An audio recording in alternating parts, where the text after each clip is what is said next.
tamko la pamoja, kwa kuwa tokea kuanza tena kwa mfumo wa vyama vingi vya siasa mwaka 1992, takriban chaguzi zote zilizofanyika Zanzibar chini ya mfumo huo kuanzia mwaka 1995 zimekuwa na mvutano na kusababisha malalamiko na athari mbalimbali katika nchi. Na kwa kuwa uchaguzi mkuu wa Zanzibar uliofanyika tarehe 29 Oktoba 2025 pamoja na upekee wake katika kudumisha amani na utulivu nchini umeacha malalamiko kwa baadhi ya vyama vya siasa. Viongozi wote wa vyama vya siasa na wananchi wote wa Zanzibar kuunga mkono dhamira hii njema ya kuleta maelewano na maridhiano ili kuchochea maendeleo na mustakabali mwema wa nchi yetu. Kwa upande wetu viongozi, na wahakikishia wananchi wa Zanzibar kwamba tutausimamia mchakato huu kwa dhamira ya dhati na kwa kuweka mbele maslahi mapana ya Zanzibar na Tanzania kwa ujumla.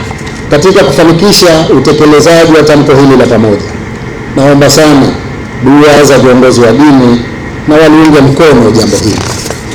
Aidha, napenda nitoe wito maalum kwa wananchi wote wenye nia njema na wapenda maendeleo kuona umuhimu wa kuunga mkono hatua hii ya utiaji saini wa tamko la pamoja, kwani maendeleo ya Zanzibar yataletwa kwa jitihada zetu za pamoja,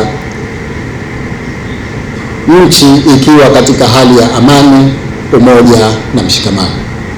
Kwa hakika hatua hii iliyofikiwa ya kutoa tamko la pamoja ni hatua muhimu kwa wananchi wa Zanzibar na Watanzania kwa ujumla ya kuleta umoja, mshikamano, maridhiano ya kitaifa yenye lengo la kufanikisha maridhiano ya kisiasa na jitihada zetu za maendeleo ya kiuchumi na kijamii. Waheshimiwa viongozi na ndugu wananchi, napenda kuchukua fursa hii kutoa shukrani zangu za dhati kwa wajumbe wa kamati iliyosimamia awamu ya mwanzo ya mchakato uliofanikisha kufikiwa hatua hii ya utiaji saini tamko la pamoja kwa kazi kubwa na nzuri walioifanya, wakiweka mbele maslahi mapana ya nchi yetu na mustakabali wake.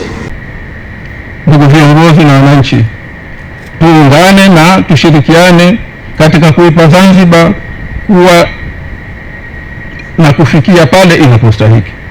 Yote yanakusudiwa kufikiwa katika mchakato huu sio kwa maslahi ya vyama wala watu binafsi, ni kwa manufaa ya nchi, watu wake na vizazi vijavyo. Tushirikiane katika kuwafahamisha watu na kuwasomesha wale wasiofahamu. Tuwakatae wanaobeza haya na tupambane na wanaoyapinga haya kwa nguvu zetu zote. Ndugu viongozi na wananchi, naomba kwa niaba ya chama changu cha ACT Wazalendo nitoe ahadi zifuatazo. Ya kwanza, chama chetu cha ACT Wazalendo kimeingia katika mchakato huu kwa dhamira njema na kwa nia ya kutekeleza yote yatakayofikiwa. La pili, tunafahamu bado safari iliyopo mbele yetu ni kubwa sana na ngumu, lakini tumejidhatiti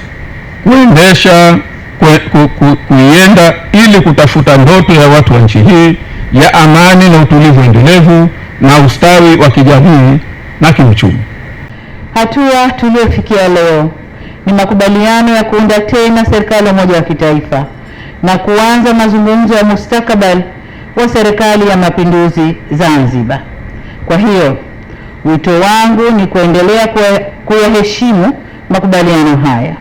Tuendeleze mazungumzo kwa uwazi na kuaminiana, huku tukizingatia misingi ya umoja, amani, usalama na utulivu wa taifa letu.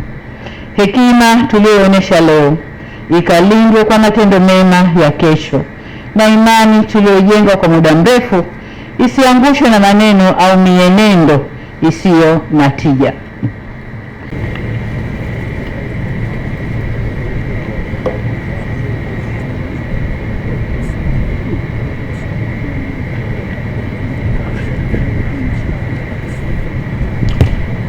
Naomba sasa tuje mbele ya meza, tukae kwa pamoja karibu na tunyanyue hati zetu hizo za tuwezeweka sahihi.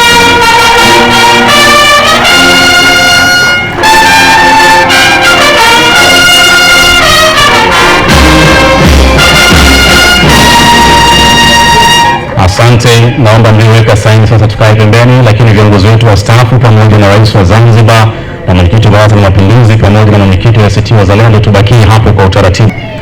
Baada ya picha hiyo, nawaomba waheshimiwa marais wastaafu wateremke na abakie mheshimiwa rais wa Zanzibar na mwenyekiti wa Baraza la Mapinduzi. Asante, naomba sasa